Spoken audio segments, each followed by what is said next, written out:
आएंगी नहीं, क्योंकि सिग्नेचर ब्रिज से हम डूबते हुए सूर्य का दीदार कर सकते हैं। ओखा बेट द्वारका सी ब्रिज जो है वो अब खुल के तैयार है, जिसका निरीक्षण कर रहे हैं प्रधानमंत्री। और गुजरात के द्वारका में देश का सबसे लंबा ये सिग्नेचर ब्रिज, आप देखिए इन तस्वीरों के जरिए क्या विहंगम दृश्य आप यहाँ पर देख पा रहे हैं। हम ये जानते हैं कि प्रधानमंत्री ने 2017 में इस ब्रिज की आधारशिला रखी थी। 6 साल में इस ब्रिज का निर्माण जो है वो पूरा हुआ है। अब मानचित्र की बात करें अगर गुजरात की, तो एक नए लैंडमार्क के रूप में ये स्थापित होगा। और साथ ही साथ ब्रिज के खुलने की वजह से अब ओखा से बेट द्वारका द्वीप जाने में जिस आवाजाही को सुगम बनाने की बात की जा रही है, जिसके समय को बचाने की बात की जा रही है, वो अब हो जाएगा।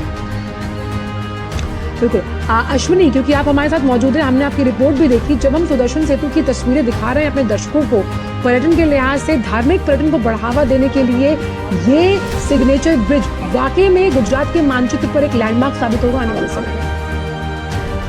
निश्चित तौर से, और उसी का लोकार्पण प्रधानमंत्री नरेंद्र मोदी ने किया है।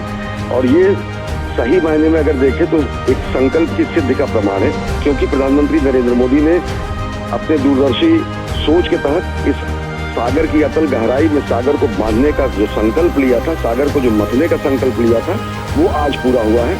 वैज्ञानिक दृष्टिकोण से, इंजीनियरिंग के दृष्टिकोण से लोग ये संभावना, इस बात की बेहद विरली संभावना समझ के चलते थे कि यहाँ पर सागर का प्रवाह इतना ज्यादा है कि यहाँ पर सेतु निर्माण जैसी स्थिति हो ही नहीं सकती। लेकिन अगर आप में अदम्य ऊर्जा, अदम्य साहस और दूरदर्शी दृष्टिकोण है, और साथ ही साथ एक वैज्ञानिक सोच है, तो निश्चित तौर से आप किसी भी मुश्किल चीज को कैसे आप साकार धरातल पर उसको यथार्थ के रूप में लेके आते हैं। सुदर्शन सेतु इसी का प्रमाण है।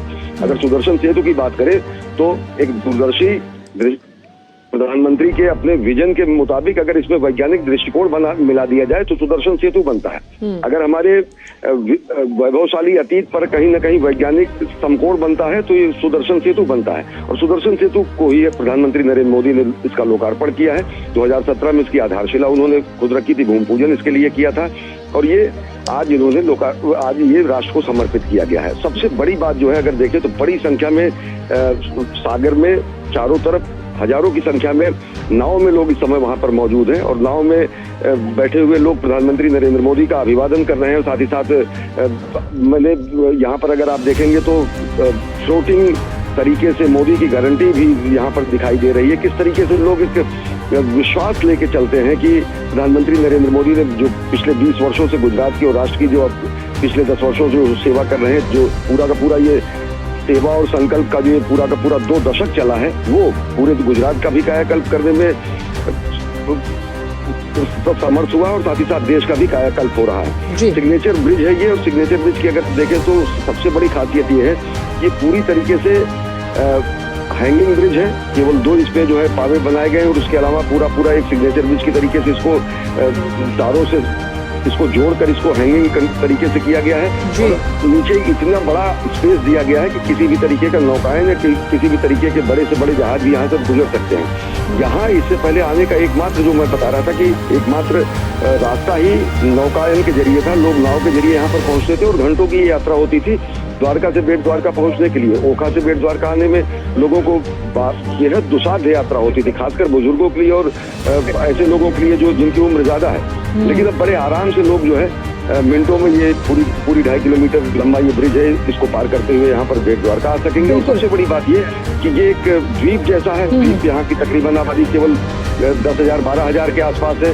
द्वारका एक ऐसा चमकता हुआ चेहरा और शहर है जहाँ पर सारी सुख सुविधाएं हैं। अब जब यहाँ पर पुल के जरिए इस द्वारका और बेट द्वारका को जोड़ दिया जाएगा तो यहाँ पर आधारभूत संरचना का निर्माण, यहाँ पर पर्यटकों का आना जाना, यहाँ पर दर्शन करने के लिए लोगों का आना जाना। क्योंकि हम लगातार अश्विनी धर्म दर्शन की बात कर रहे हैं। हमने आपकी रिपोर्ट के जरिए भी देखा था कि श्री कृष्ण और गीता के श्लोक का जो एक रिश्ता है वो हम सभी जानते हैं, और वो भी यहाँ पर इंकित किए गए हैं। जिस तरह से गीता के श्लोकों में अगर सबसे पूर्ण श्लोक की बात की जाए तो कर्म कर फल की इच्छा मत करो। और ये जिस तरह से सुदर्शन सेतु की हम बात कर रहे हैं, जो अब सबसे बड़ा हम इसको मानकर चल रहे हैं कि पर्यटन रोजगार के लिहाज से तो है ही, वहीं जब हम लोगों को और लोगों की संस्कृतियों को जोड़ने की बात करते हैं, लोगों के आध्यात्मिक ज्ञान को बढ़ाने की बात करते हैं, मान्यताओं के अनुसार भी आज का दिन बेहद है।